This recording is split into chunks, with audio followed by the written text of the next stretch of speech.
The Danish government is attempting to push through a law that would make burning religious texts illegal. It follows a series of incidents in which the Quran has been burned in public.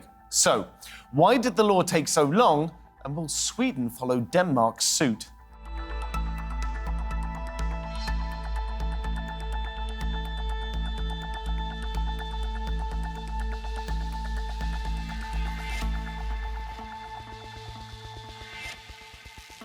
Welcome to the programme. I'm Philip Hampshire. Denmark and Sweden have long refused to introduce a ban on Quran burnings, despite the fact it causes outrage among Muslim allies. They argue it undermines laws that protect freedom of speech.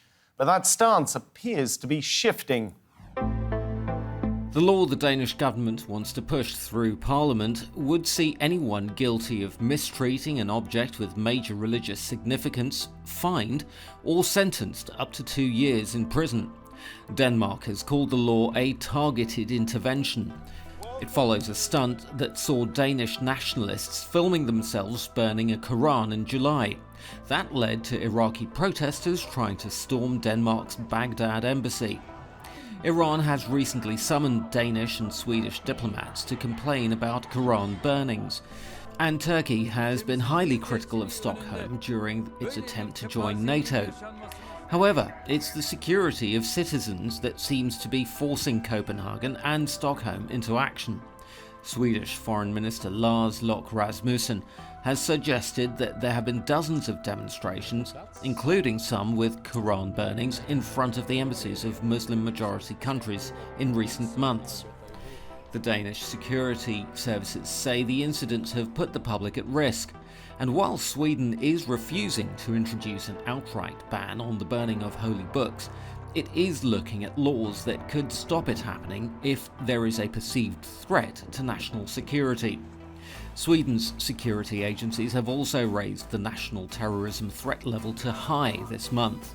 So, where arguments for freedom of speech or against blasphemy fail to move the governments, national security concerns apparently have. So joining us on the panel today from Copenhagen, we have Jakob Kaarsbo. He is a senior fellow at Taenketanken, Europa. However, in a former life, he was in the Danish intelligence service for 14 years, serving variously as the head of Middle East analysis and also deputy head for counterterrorism. Meanwhile, in Leira in Portugal, we have Abdullah Andalusi, who's a founder of the Muslim Debate Initiative. And in Williamstown in Massachusetts, in the United States, we have Farid Hafez. He's a distinguished visiting professor in international relations at Williams College. Well, thank you very much, everyone, for joining me. Jakob, if I start off with you, in your view, this new law that Denmark is trying to bring into effect, which will clamp down on the misuse of religious artifacts and religious texts, is this the right way to go about solving this problem?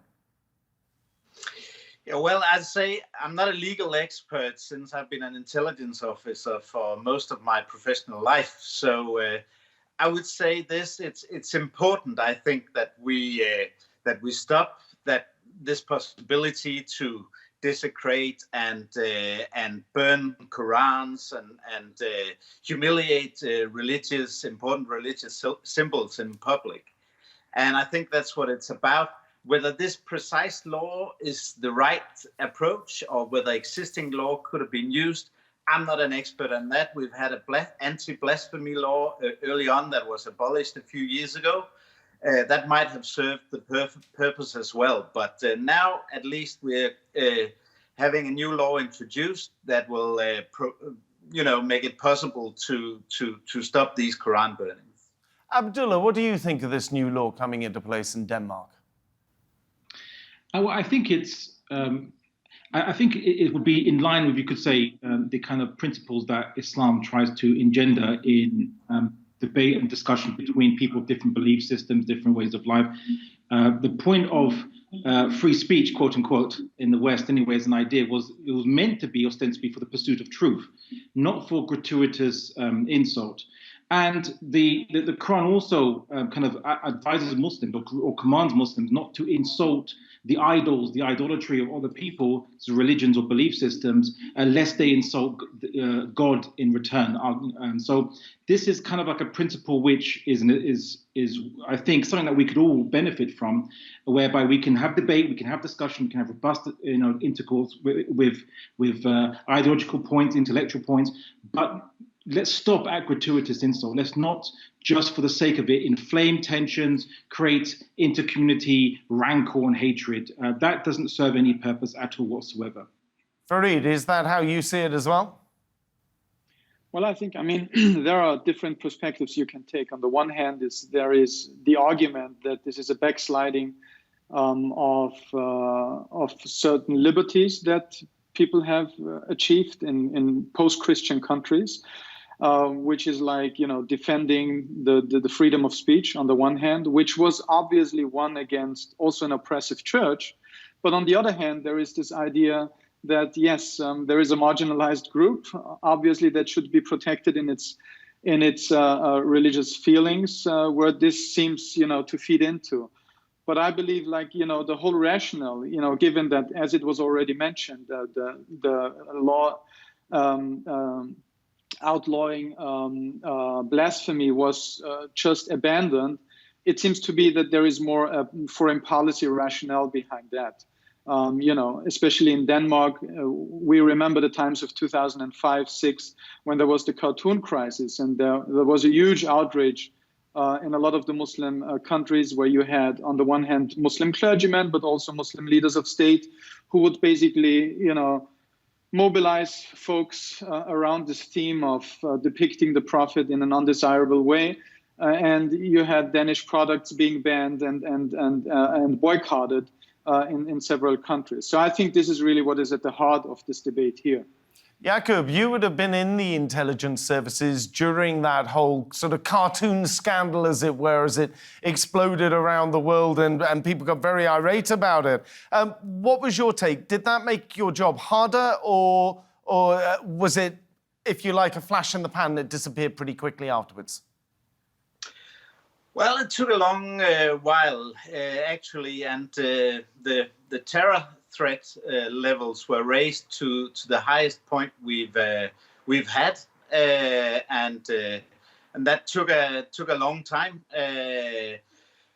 The government chose to stand by, and I'd also say this issue of freedom of expression, drawing cartoons, is also being debated now, where this whole issue has been sorted now, but now it's Quran burnings, and some of the folks here in Denmark that want to avoid a new law being introduced are raising that and saying, well, that will be the next, and the government did the right thing back in 2005 and 6. But I think most people here now say, well, there's no reason at all to keep going and humiliate other faiths, and that's what we should avoid. But for sure, it did make our job back then a lot harder. It did.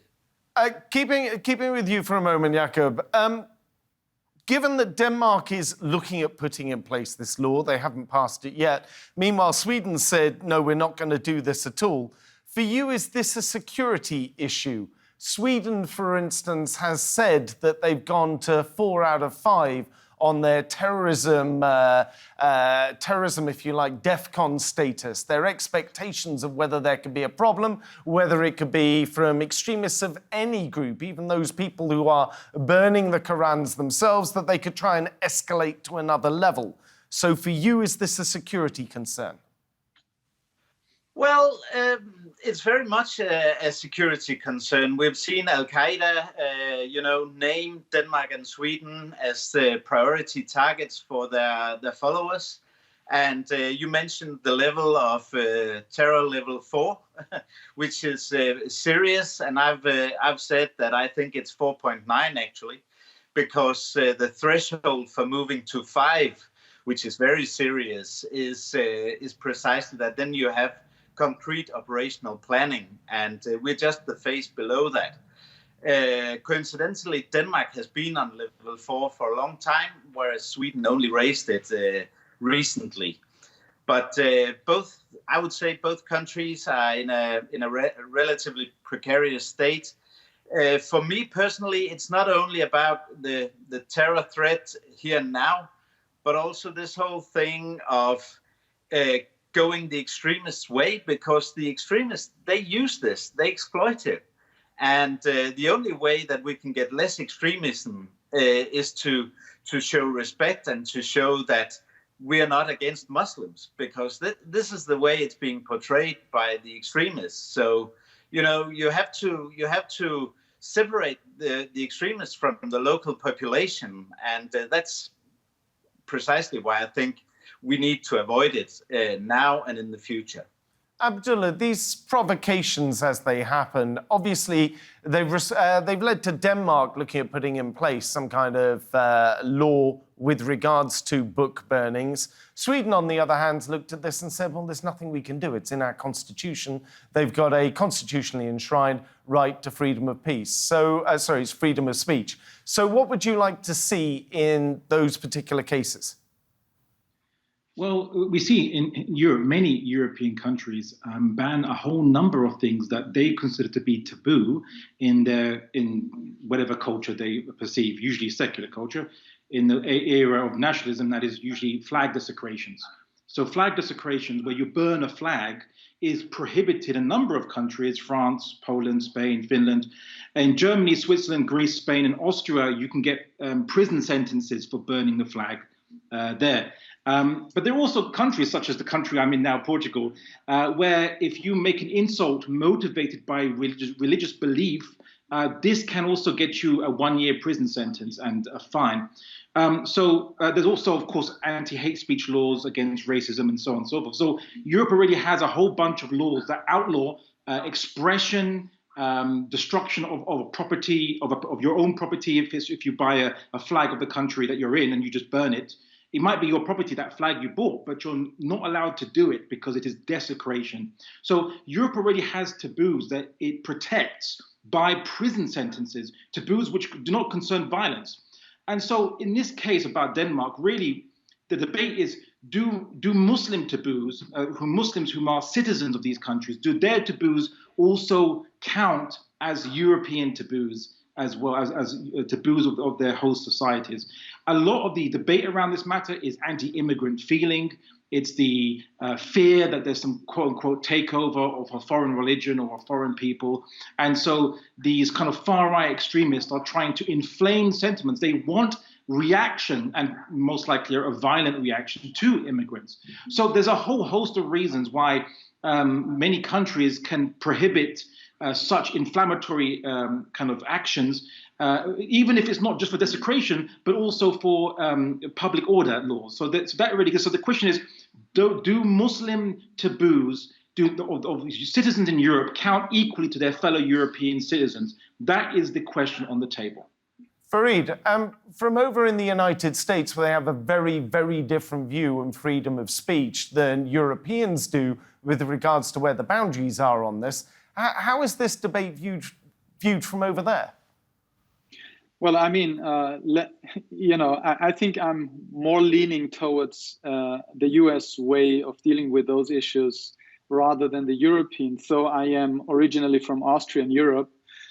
And, if it was for me, it's like, okay, I mean, burn flags, burn text, whatever you want. I think that the larger question and the real question at the heart of this debate is actually a different one, which is on the one hand, yes, the perpetrators of these burnings are people from the far right. But I think there is a larger sentiment that this is relating to. And this is the problem that I see. Like, Denmark is a country where you had the ghetto laws that very much were focusing on the Muslim community. And also in Sweden, you have institutionalized Islamophobia, not only from the current more far right or centrist right government, but even during the days of when the Social Democratic Party was in power. I mean, a lot of legislation and a lot of political maneuvers that had happened were basically defunding Muslim civil society institutions, closing Muslim educational institutions. So I fear a little bit that this whole symbolic debate about the Quran burning is actually distracting us from other much more serious and structural problem that Muslim people have to live through. And I really love the comment about the question of equality being at the heart of this, because it is not only the equality in symbolic terms, it's really the equality in material terms. And I think this is something that that we are really having a problem with in Europe. What is the reason for a lot of the institutionalized Islamophobia just becoming so normalized that we are not looking into when we are only discussing these questions of, Quran burning and these symbolic aspects. Abdullah, let me bring this across to you, because on August 25th, the European Union put in place a brand new law, which was the Digital Services Act. Doesn't that allow all of the countries in Europe off the hook with this? The Digital Services Act allows the European Union to declare something as being misinformation, or as being hate speech, or as being something dangerous that people shouldn't be talking about, and then it can't be put out online on social media anyway. That way, if you simply, as Sweden or as Denmark, if you choose to leave it up to the European Union, it's no longer a political issue on a national level, and you can go, oh, well, the European Union's dealing with this. Citizens can burn as many Qurans as they like, they just wouldn't be able to tell anyone about it because they wouldn't be able to post pictures on Insta or Facebook or something like that. Do you not think that that might have been a better way to go, because it leaves it up to the European Union? That's a little bit faceless. Nobody quite knows who they're angry with there. Well, I have one word for you and 3 letters, VPN. So you can just upload the videos of whatever desecrations you want to do, and then they'll be available to see in another country, and then you just use a VPN to show it. And many people in the far right communities, which are growing in Europe, are increasingly using alternative media. I mean, we all know about the infamous 4chan, but they will use alternative media to get around any blocks that the European Union imposes. So they'll always find a way. The issue is that do we treat the kind of Muslim taboos equally to any other of the taboos that already exist in the West? But also, do we learn from lessons of history against those who want to inflame tensions against a minority from a Semitic part of the world, right? Do we want to see a repetition? So we need to kind of learn from history that, look, you can have debate, you can have discussion, you can disagree, you can say, I disbelieve in this religion, I don't think that religion's right, I don't think that ideology is right. That's not a problem. And even with this Denmark law proposed, they're not going to interfere with written or spoken text, but more desecration of symbols. So in this sense, this will actually just bring the kind of the taboos of Muslims, but maybe other religions too, like you can't burn the Bible and you can't burn the Torah and so on and so forth, in line with the modern day idols, flags, right?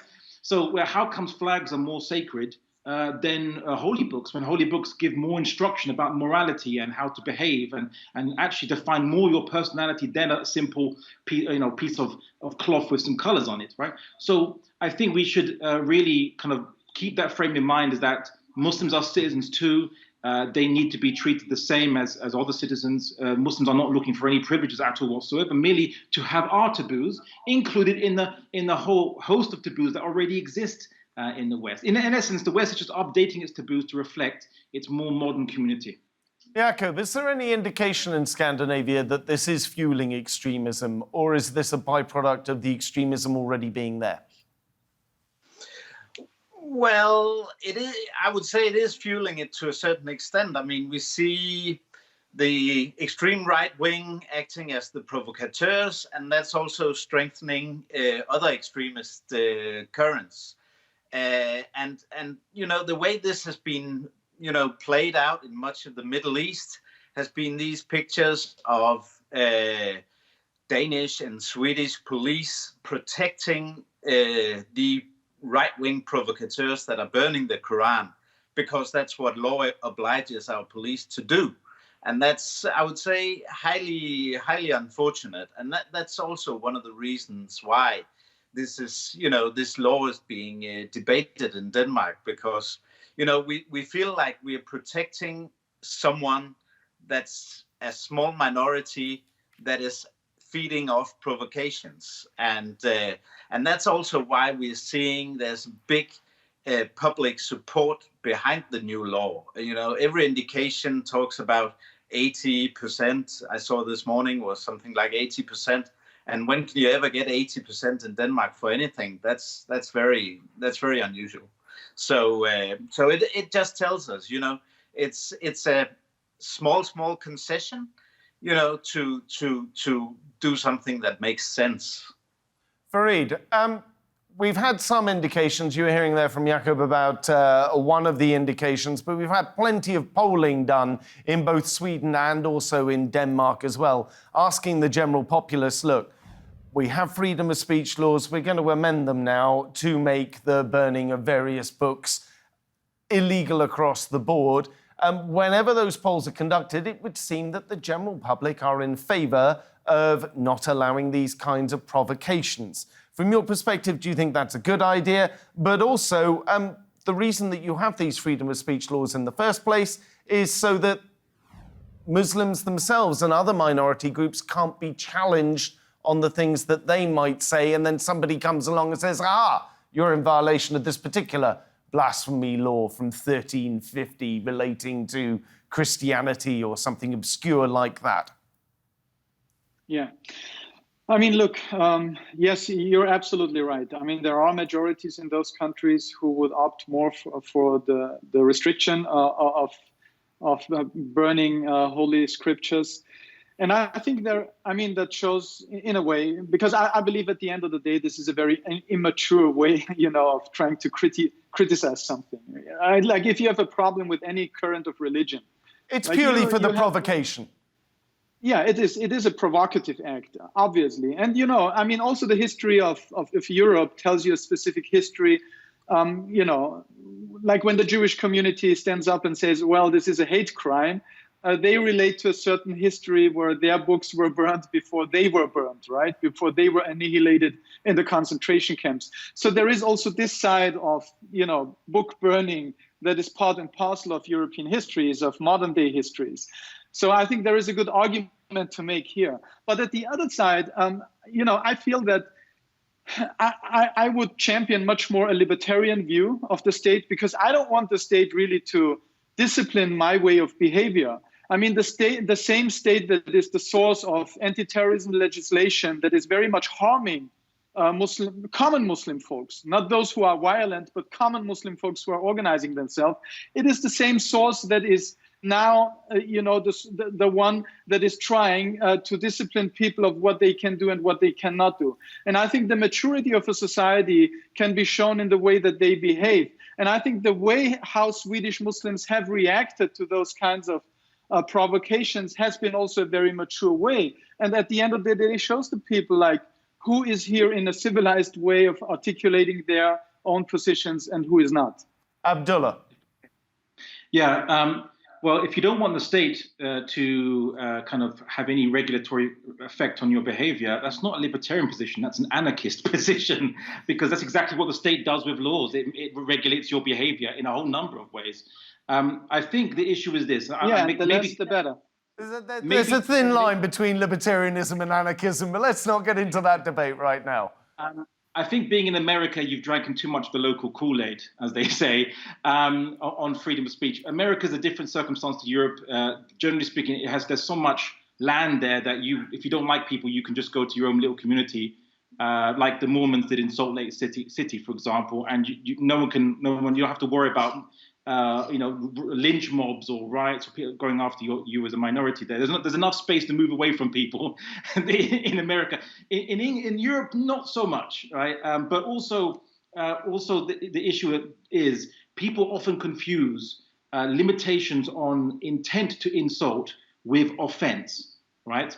Laws, although in England we have laws that actually sometimes kind of prohibit causing offense, the more reasonable laws are there to limit intent to cause insult or to inflict emotional damage or to inflame violence or inflame hatred. So if if you can show that somebody intended by an action to inflame hatred or antipathy against a minority or against people based on their characteristics of their race or what have you, then the law already prosecutes people for that, right, for intent. It's not for the subjective term offense, whether you feel offended by it or not, is usually what the law doesn't look at, although there are some laws in England that actually do care about offense, but it's a different discussion. Heck, even in the United States of America, there are certain things you can't say without consequence. For example, obscenity is not protected under freedom of speech in America. There was a court case called Miller versus California in 1973. They showed that obscenity is actually not protected under freedom of speech. Fighting words, so if I was to say some words to you that might reasonably incite you to violence Abdullah, against me. I'm very sorry. Jakob, Farid, Abdullah, thank you very much, all three of you, for joining me, but we are more than out of time, I'm afraid to say. If you want to see more discussion and debate, though, head on over to our YouTube channel. Just go there and search for Roundtable TRT World. But for now, from me here and the entire team, thank you for watching and goodbye.